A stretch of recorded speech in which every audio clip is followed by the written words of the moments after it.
The oldest and strongest emotion of mankind is fear, and the oldest and strongest kind of fear is fear of the unknown.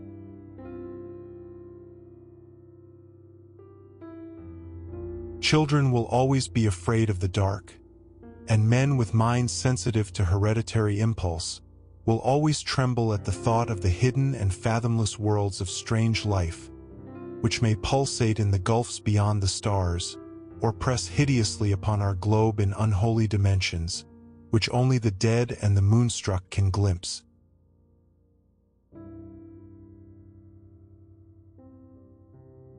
The process of delving into the black abyss is to me the keenest form of fascination.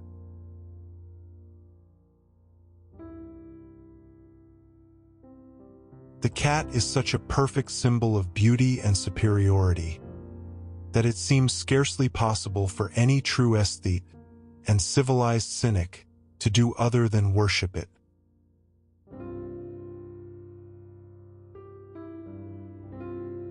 The reason why time plays a great part in so many of my tales is that this element looms up in my mind as the most profoundly dramatic and grimly terrible thing in the universe.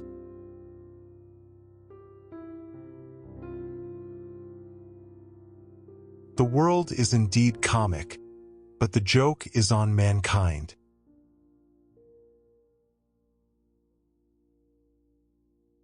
All life is only a set of pictures in the brain, among which there is no difference betwixt those born of real things and those born of inward dreamings.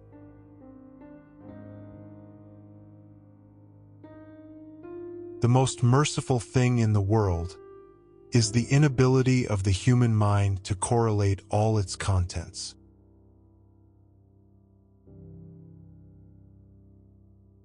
The only thing that really exists is the future, for the past is but a memory, and the present a mere point in time.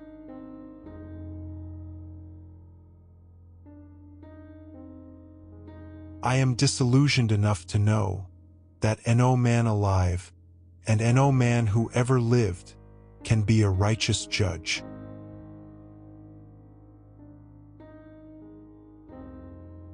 We live on a placid island of ignorance, in the midst of black seas of infinity, and it was not meant that we should voyage far.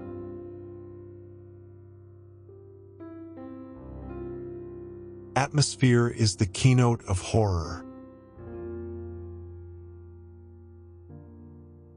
What we know is a mere speck in the ocean of what there is to be known.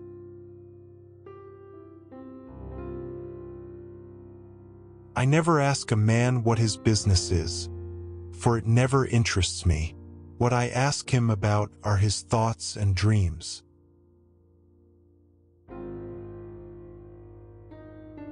There are many aspects of reality beyond the comprehension of a human mind. Humanity is so infinite in its diversity of horror. In theory, I am an agnostic, but pending the appearance of rational evidence, I must be classed, practically and provisionally, as an atheist.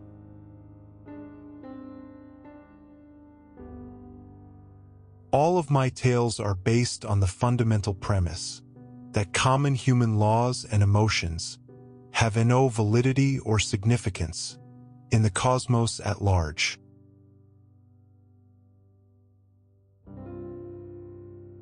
From my experience, I cannot doubt but that man, when lost to terrestrial consciousness, is indeed sojourning in another and uncorporeal life of far different nature from the life we know, and of which only the slightest and most indistinct memories linger after waking.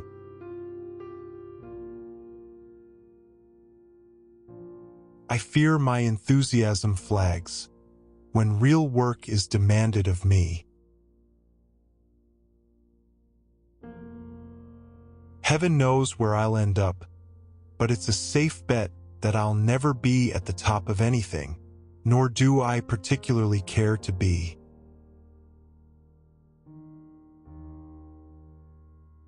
The sole ultimate factor in human decisions is physical force. This we must learn, however repugnant the idea may seem, if we are to protect ourselves and our institutions. Reliance on anything else is fallacious and ruinous.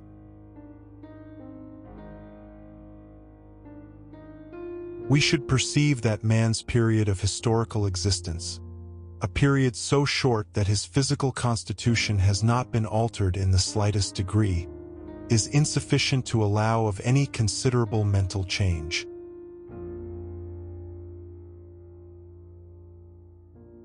Our brains deliberately make us forget things to prevent insanity. The greatest human achievements have never been for profit. If we were sensible, we would seek death, the same blissful blank which we enjoyed before we existed.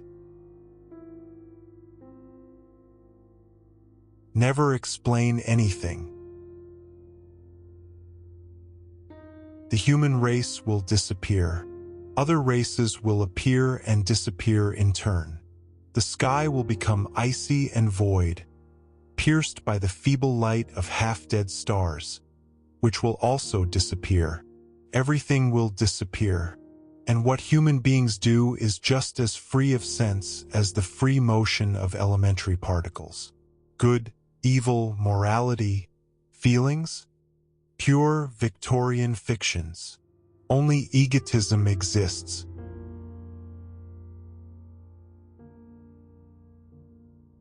From even the greatest of horrors, irony is seldom absent. Pleasure to me is wonder, the unexplored, the unexpected, the hidden and the changeless thing that lurks behind superficial mutability.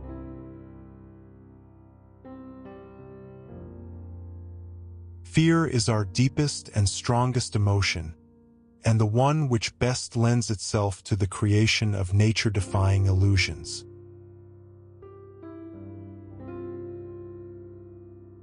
Man's respect for the imponderables varies, according to his mental constitution and environment.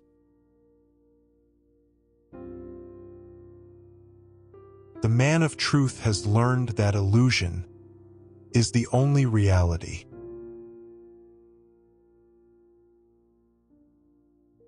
It is good to be a cynic. It is better to be a contented cat.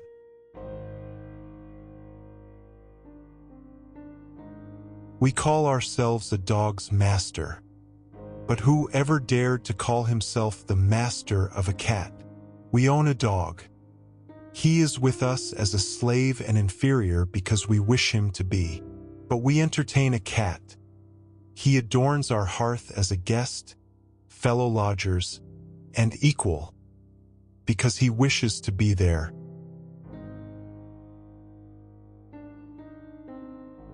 I am not very proud of being a human being. In fact, I distinctly dislike the species in many ways. I can readily conceive of beings vastly superior in every respect.